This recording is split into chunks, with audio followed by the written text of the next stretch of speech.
On a commencé à étudier le livre de Néhémie et je vais vous proposer une synthèse, un résumé du chapitre 1 de ce livre. Voilà. Sur le contexte d'abord, l'histoire de Néhémie se passe à un moment tragique de l'histoire du peuple d'Israël, le peuple de Dieu.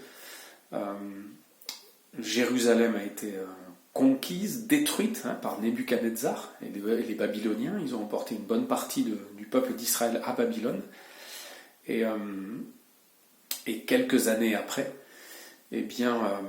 c'est l'histoire qu'on explique dans le livre d'Esdras, où le grand Cyrus, Nebuchadnezzar, a été vaincu par les Perses, et puis le roi Cyrus, qui est perse, renvoie une partie des Israélites pour rebâtir le temple de Jérusalem.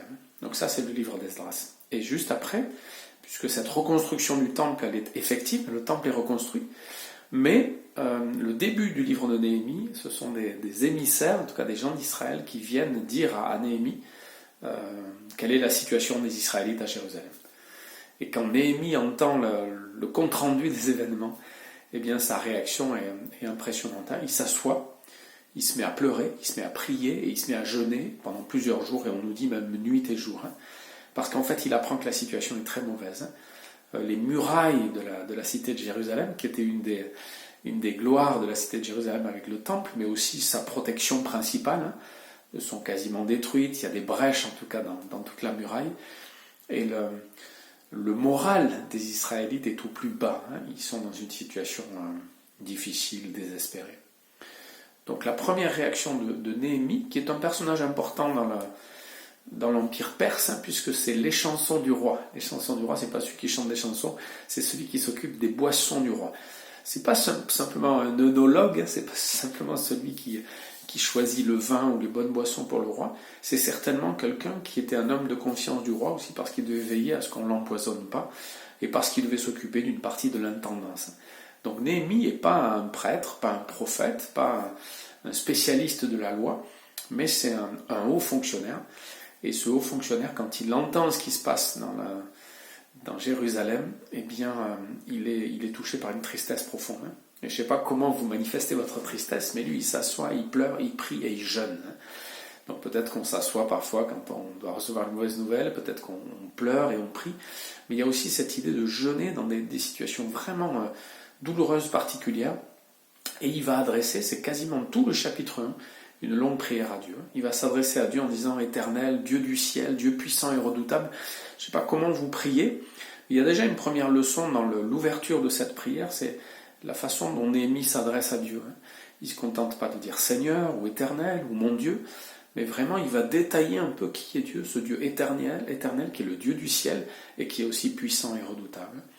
Et puis dans sa prière, il va rappeler qui est Dieu, non seulement par les noms qu'il a utilisés, mais c'est un Dieu qui a fait alliance, et il va aussi, après un temps de repentance profonde, où il dit, il demande pardon pour la faute des autres, de ceux qui sont à Jérusalem, certainement que s'ils sont dans une situation aussi difficile, c'est parce qu'ils ont péché, et puis il ajoute de suite après, et moi et ma famille, nous avons péché aussi, donc il s'associe, non seulement au péché, il demande pardon pour le péché des autres, mais il s'associe aussi, il sait qu'il est lui aussi pécheur, et que finalement toute cette situation est due au péché en général, notamment des Israélites.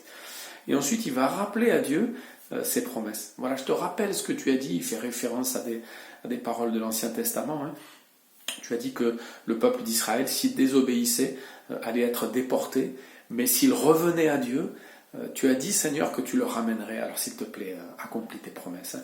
Et puis, dans cette prière, il y a aussi un moment où Néhémie dit plusieurs fois, s'il te plaît, je t'en supplie, écoute-moi, prête-moi l'oreille. Comme si ce n'était pas un dû. Peut-être que nous, on démarre de suite nos prières en disant, Seigneur, je voudrais te demander ça et ça. On a dans cette prière du chapitre 1 une vraie leçon sur comment on peut prier, avec beaucoup de respect, en se souvenant à qui on parle, et puis en se souvenant des promesses de Dieu. Moi, la leçon que je reçois aussi, c'est que Néhémie connaissait bien la parole de Dieu. Il connaissait bien Dieu et sa parole, et du coup, il peut faire référence aux promesses. Il peut dire, mais Seigneur, ça tu l'as promis, fais-le s'il te plaît. Et c'est pas parce que Néhémie fait pression que Dieu va agir, mais je suis sûr que Dieu est touché de voir la connaissance que Néhémie a de sa parole, et le fait qu'il fait appel justement à ce que Dieu a promis. Je pense que ça touche le cœur de Dieu. Une dernière chose qui me touche dans ce passage, c'est le fait que Néhémie n'est justement pas un spécialiste. dans le livre qui précède le livre de Néhémie, Esdras. Esdras est un scribe, un spécialiste de la loi. Il étudie la loi, il la met en pratique et il l'enseigne. Néhémie n'est pas un spécialiste de la loi, on l'a dit, c'est un échanson, c'est le spécialiste des boissons, mais il connaît bien la parole de Dieu, il connaît bien Dieu. Et il va avoir un impact considérable, il va avoir une bonne aussi stratégie quand il va arriver à Jérusalem pour reconstruire les murailles. On va le voir dans les chapitres suivants. Mais c'est impressionnant de voir combien cet homme, par ses fonctions, a été préparé à accomplir ce travail extraordinaire de reconstruction. Et certainement que pour nous aussi, on a une leçon. Je ne sais pas quelle est la situation de votre église, de votre village, de votre vie, mais il y a des moments où il faut rebâtir les murailles, où il faut boucher les brèches.